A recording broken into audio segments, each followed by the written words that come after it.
પ્રિય દર્શક મિત્રો, સ્તવન કાર્યક્રમમાં હું આપ સૌનું હાર્દિક સ્વાગત કરું છું. મને આશા છે કે આ અભ્યાસ દ્વારા આપ સૌ આત્મિક લાભ પ્રાપ્ત કરી રહ્યા છો. ગત અભ્યાસમાં આપણે જોયું કે મૂસા અને ફારૂન વચ્ચે વિવાદ થયો અને મિસર ઉપર જુદી જુદી આફતો આવી. આજના અભ્યાસમાં આપણે નિર્ગમનના 6થા અધ્યાયનો અભ્યાસ કરીશું. તેમાં આપણે શીખીશું કે ઈશ્વર મૂસાને વિશ્વાસ અપાવવા માટે પોતાની પાસે બોલાવે છે.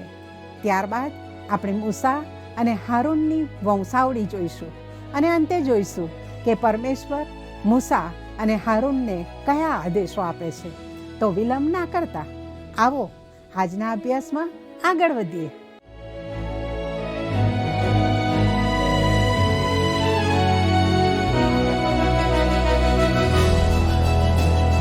નમસ્કાર મિત્રો, નિર્ગમનનો 6થો અધ્યાય 5મા અધ્યાયના અંત ભાગનું અનુસંધાન છે.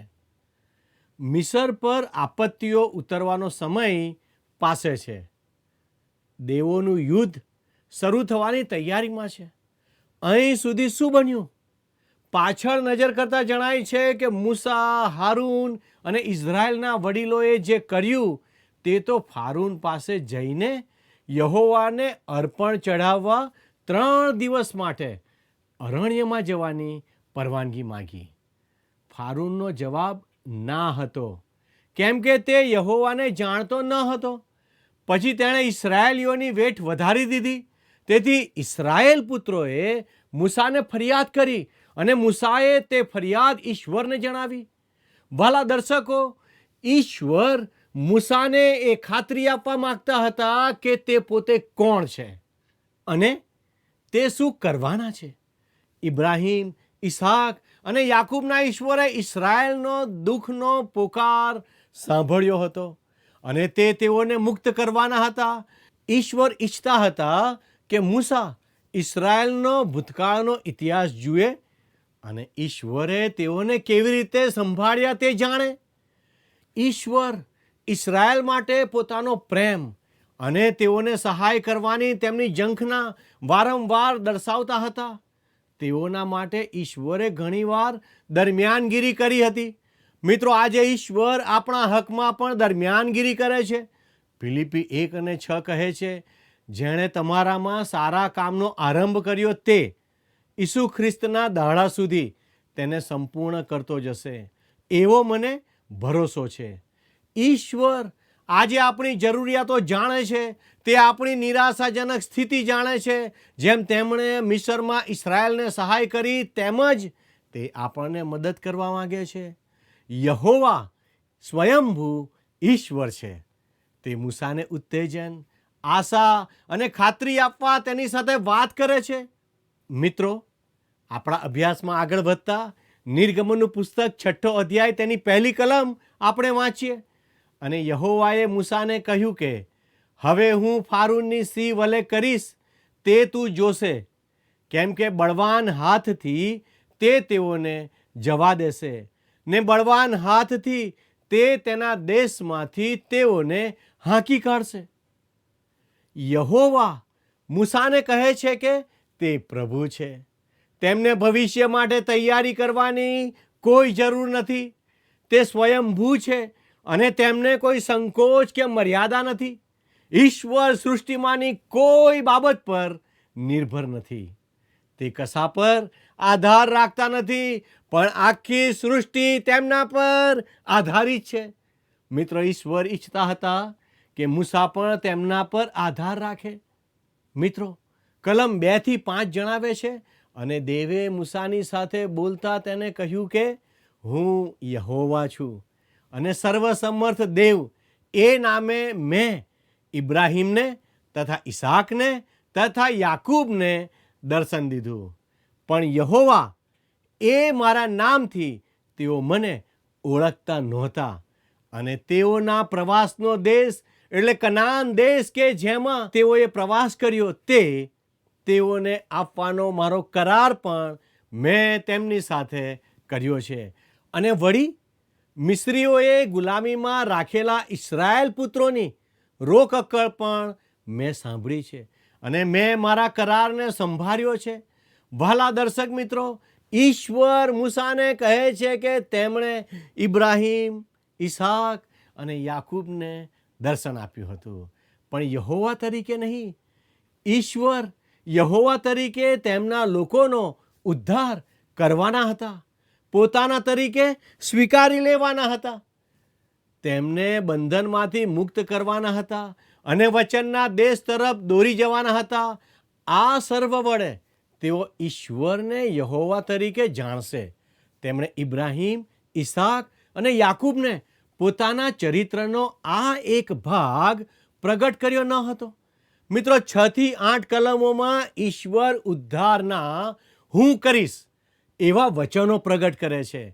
આ કલમો આજે આપણે માટે એક અદ્ભુત ચિત્ર રજૂ કરે છે, અને તે દિવસોમાં તે મૂસાને માટે મહાન ઉત્તેજન હતું.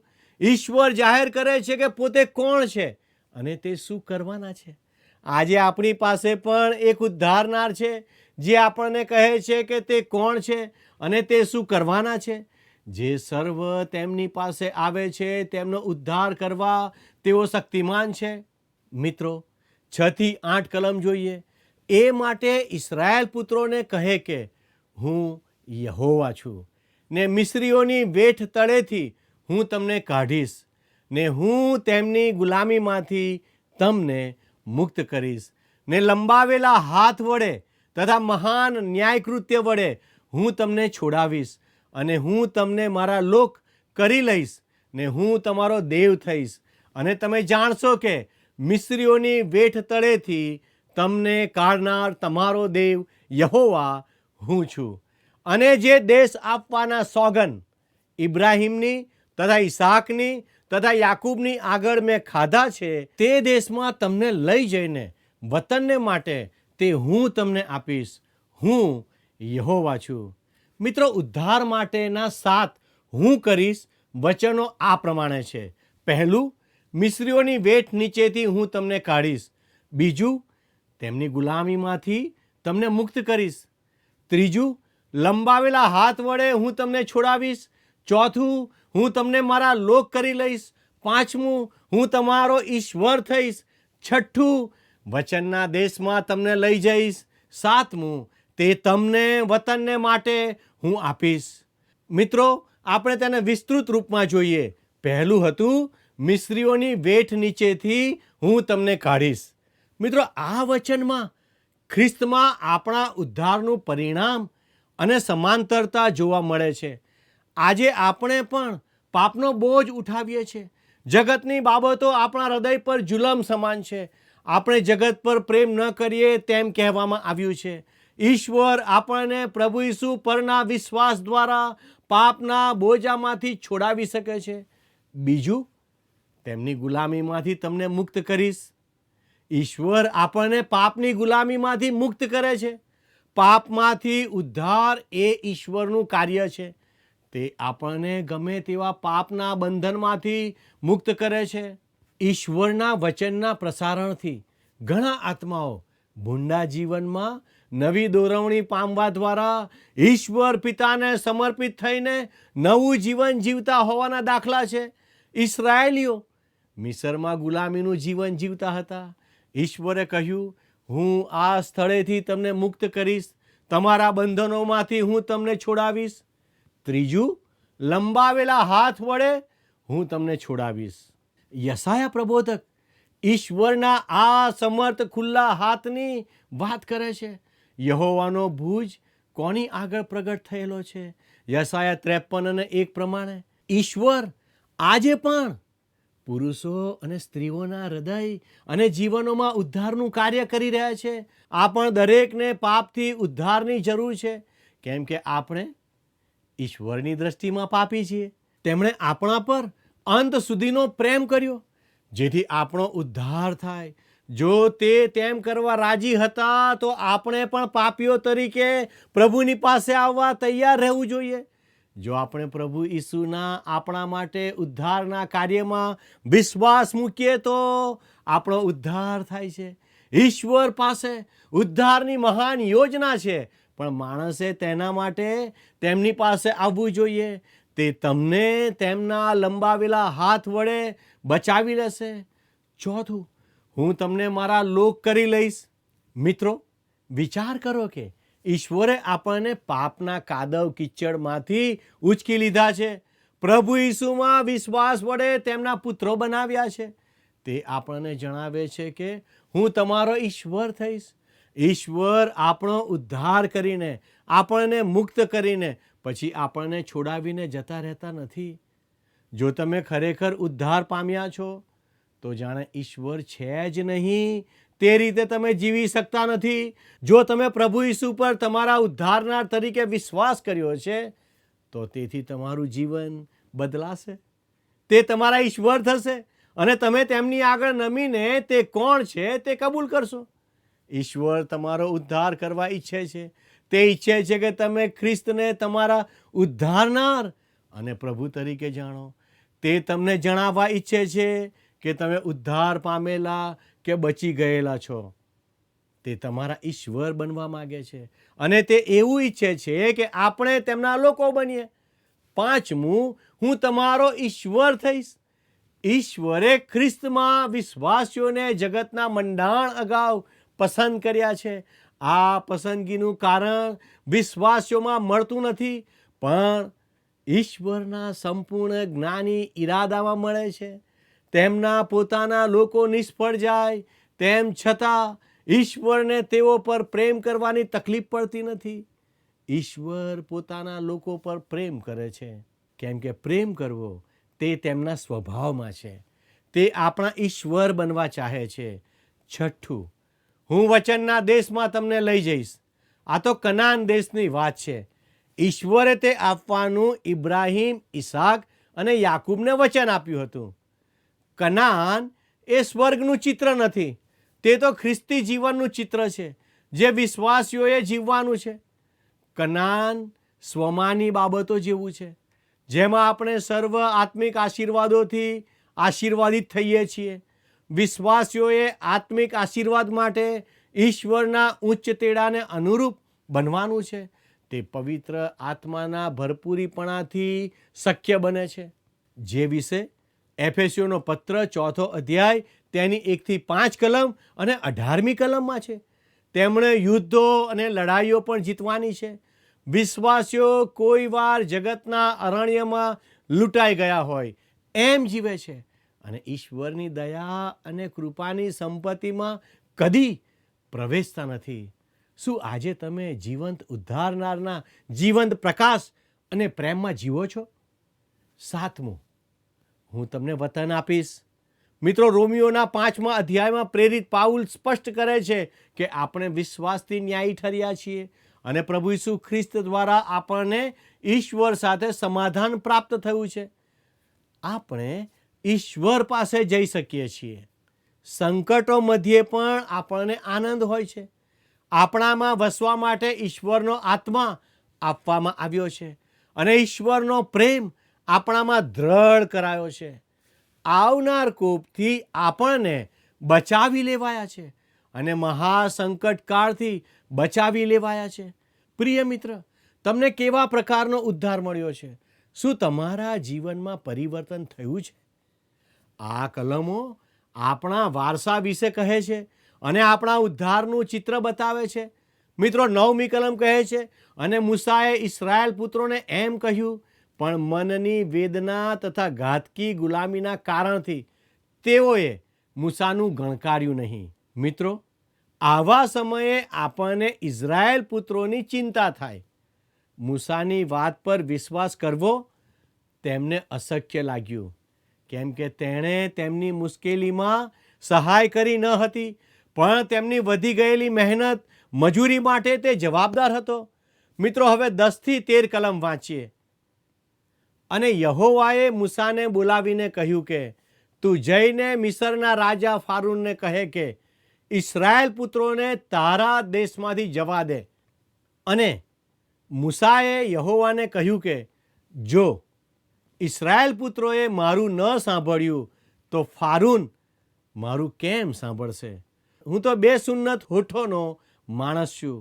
ત્યારે યહોવાએ મૂસાની તથા હારૂનની સાથે વાત કરીને તેઓને ઇસ્રાયેલ પુત્રો ઉપર તથા મિસરના રાજા ફારૂન ઉપર એવું ફરમાન આપ્યું કે ઇસ્રાયેલ પુત્રોને મિસર દેશમાંથી કાઢવા. મિત્રો, મૂસાનો ઇસ્રાયેલ પુત્રોએ સ્વીકાર કર્યો ન હતો. ફારૂને પણ તેનો સ્વીકાર કર્યો ન હતો.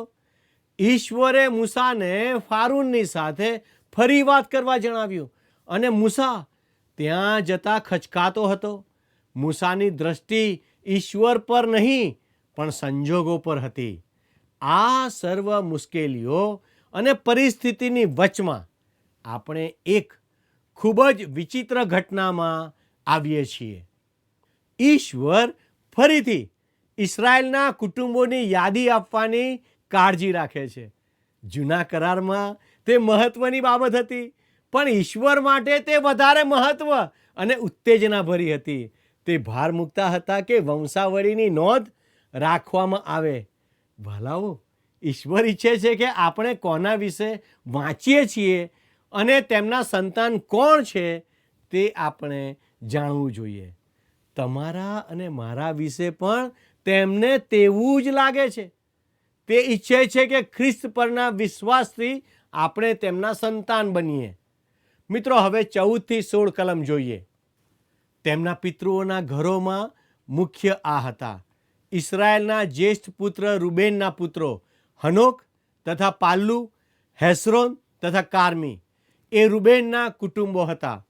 અને સિમ્યોનના પુત્રો યમુએલ તથા યારીન તથા ઓહાદ તથા યાખીન તથા સોહાર તથા કનાની સ્ત્રીનો પુત્ર સાઉલ એ સિમ્યોનના કુટુંબો હતા.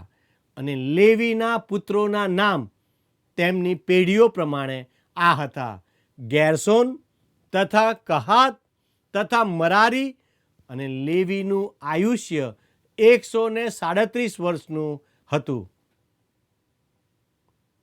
ગેરસોન, કહાત અને મરારી લેવીના 3 પુત્રો હતા. તેઓ મુલાકાત મંડપને અરણ્યમાં ઉંચકી લેનારા હતા. મિત્રો, 17 થી 19 કલમ જણાવે છે ગેરસોનના પુત્રો તેમના કુટુંબો પ્રમાણે લિબ્ની તથા સિમય. કહાતના પુત્રો આમરામ તથા ઇસાહાર તથા હેબ્રોન તથા ઉઝીએલ તથા કહાતનું આયુષ્ય 133 વર્ષનું હતું. અને મરારીના પુત્રો માહલી તથા મુસી. લેવીઓના કુટુંબો તેમની પેઢીઓ પ્રમાણે એ હતા. મૂસાએ પોતાના માતા પિતાના નામ આપ્યા નથી. તેઓ સામાન્ય લોકો હતા અને તેઓ ગુલામીમાં હતા. તેઓ લેવીના કુળના સભ્યો હતા. મૂસા આટલું જ આપણને જણાવે છે. 20મી કલમ જુઓ. અને આમરામ પોતાની ફૂઈ યોખેબેદ સાથે પરણ્યો અને તેને પેટે હારૂન તથા મૂસા થયા. અને આમરામનું આયુષ્ય 137 વર્ષનું હતું. મિત્રો, આ ફકરામાં મૂસાના માતા પિતાના નામ આપ્યા છે. આમરામ તેની પત્ની યોખેબેદ. મિત્રો, કેટલાક લોકો પ્રશ્ન કરે છે, જ્યારે ફારૂન રાજાએ હિબ્રુ છોકરાઓને મારી નાખવાની આજ્ઞા આપી હતી તો મૂસાના જીવનની જેમ હારૂનના જીવનના જોખમ વિશે કેમ જણાવ્યું નથી? મિત્રો, તેનો ઉત્તર સરળ છે કે હારૂન મૂસા કરતાં મોટો હતો અને રાજાનો હુકમ ત્યારે જાહેર થયો ન હતો જ્યાં સુધી રાજાને ખબર ન મળી કે ઇસ્રાયેલીઓ કેટલી બધી ઝડપથી સંખ્યામાં વધી રહ્યા હતા. ત્યાં સુધી તેણે હુકમ આપ્યો ન હતો. પછીની થોડી કલમો વંશાવળી વિશે જણાવવાનું ચાલુ રાખે છે. કલમ 26 થી 27માં લખ્યું છે, જે મૂસાને તથા હારૂનને યહોવાએ કહ્યું કે ઇસ્રાયેલ પુત્રોને તેઓના સૈન્ય પ્રમાણે મિસર દેશમાંથી કાઢી લાવો. તેઓ એ જ છે જેઓએ ઇસ્રાયેલ પુત્રોને મિસરમાંથી કાઢી લાવવાને માટે મિસરના રાજા ફારૂનની સાથે વાત કરી. તેઓ એ જ છે, એટલે તેઓ એ જ મૂસા તથા હારૂન છે. ભલા દર્શક મિત્રો, 12મી કલમમાં આપણે જોયું કે મૂસા ના હિંમત થયો હતો. સુન્નતી કે બે સુન્નતી કોઈ તેને સ્વીકારતું ન હતું. આ સમયે ઈશ્વર વચ્ચે આવે છે અને મૂસાની પાશ્ચાત્ય ભૂમિકા જણાવે છે કે તે કોણ છે. મૂસા ઇસ્રાયેલ પુત્રોને ગુલામીમાંથી છોડાવે તે પહેલાં તેના દાવા પ્રમાણેનો તે હોવો જોઈએ. વાલા દર્શક મિત્રો, આજે કેટલાક લોકો એવું કહે છે કે ખ્રિસ્તનો જન્મ કુંવારીથી થયો એવું માનવું જરૂરી નથી. મિત્રો, હું કહેવા માંગુ છું કે તે માનવું બિલકુલ જરૂરી છે. તે ખ્રિસ્તની ઓળખનો એક ભાગ છે. ઉદ્ધાર પામવા માટે તમારે તેમના મૃત્યુ અને પુનરુત્થાનમાં માનવાની અવશ્ય જરૂર છે. પણ જ્યારે તમે ઉદ્ધાર પામો છો ત્યારે તમને તેમની વધુ ઓળખ થાય છે અને જ્યારે તમે તેમને જાણો છો ત્યારે તમને ખબર પડશે કે તે તો કુંવારીથી જન્મ્યા હતા. જો તે કુંવારીથી ના જન્મ્યા હોત તો તમે તેમના પર વિશ્વાસ કરવાની ભૂલ કરી હોત, કેમ કે તે પોતે જે દાવો કરે છે તે નથી. જે વ્યક્તિ ખરેખર ઉદ્ધાર પામી છે તે કદી ઈસુ ખ્રિસ્તનો કુંવારીથી જન્મ થયાનો નકાર કરી શકશે નહીં. તેથી એ જરૂરી હતું કે મૂસા અને હારૂન પણ જે દાવો કરતા હતા તેવા તે હોવા જ જોઈએ. મૂસાને મિસર છોડ્યા પછી 40 વર્ષ થઈ ગયા હતા. તે દરમિયાન તેણે મિદ્યાનના યાજકની પુત્રી સાથે લગ્ન કર્યું હતું. હવે તે મિસરમાં પાછો આવ્યો હતો. તો તે કોણ છે? તેથી આ વંશાવળી આપણને જણાવે છે કે તે કોણ હતો. તે લેવી કુળનો હતો અને આમરામ તથા યોખેબેદ તેના માતા પિતા હતા. મૂસાને મિસરમાં ઈશ્વરે જે કામ કરવા માટે મોકલ્યો હતો તે પૂરું કરવા માટે આ વંશાવળી જરૂરી ઓળખપત્ર પૂરા પાડે છે. મૂસા અને હારૂનની ઓળખને આધારે ઈશ્વર તેઓને સોંપેલા કાર્યને અને તેડાને પુનઃ તાજું કરે છે. હવે 28થી 30 કલમ વાંચીએ. અને યહોવા મિસર દેશમાં મૂસા સાથે બોલ્યો. તે દિવસે એમ થયું કે યહોવાએ મૂસાને કહ્યું કે હું યહોવા છું. હું તને કહું તે સઘળું તારે મિસરના રાજા ફારૂનને કહેવું. અને મૂસાએ યહોવાની હજૂરમાં કહ્યું કે જો હું બે સુન્નત હોઠોનો માણસ છું, ફારૂન મારું કેમ સાંભળશે? અહીં મૂસા ફરી બહાનું કાઢે છે, પણ તે બાબત સારી ન હતી. અત્યાર સુધી તેનો નકાર જ થયો હતો. તેણે લેવી કુળનો હોવાની પોતાની ઓળખ આપ્યા પછી પણ તેનો નકાર થાય છે. હવે લેવી તો યાકૂબનો પુત્ર હતો, યાકૂબ ઈસાકનો પુત્ર હતો અને ઈસાક ઇબ્રાહીમનો પુત્ર હતો. ઈશ્વરે ઇસ્રાયેલ પુત્રો વિશે ઇબ્રાહીમને વચન આપ્યું હતું. મૂસા કહે છે કે હું યોગ્ય વંશનો છું, પણ હું જવા માટે તૈયાર નથી. મૂસાને પૂરતો વિશ્વાસ ન હતો. વાલા મિત્રો, આપણે પણ ઘણીવાર ઈશ્વરે સોંપેલા કાર્ય કે જવાબદારીને સ્વીકારવાનો નકાર કરીએ છીએ અને હું તે કરી શકીશ નહીં એવું માની લઈએ છીએ. પણ ઈશ્વર આપણો ઉપયોગ કરવા માગે છે. તેથી આપણે પોતાનું સમર્પણ ઈશ્વરને કરીએ. ઈશ્વર આપને તે માટે સહાય કરે. આમેન.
જલ્દી આવો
દર્શક મિત્રો, આજના અભ્યાસમાંથી આપણે શીખ્યા કે ઈશ્વર ઇસરાયેલીઓને હું કરીશ એવા 7 વચનો આપે છે.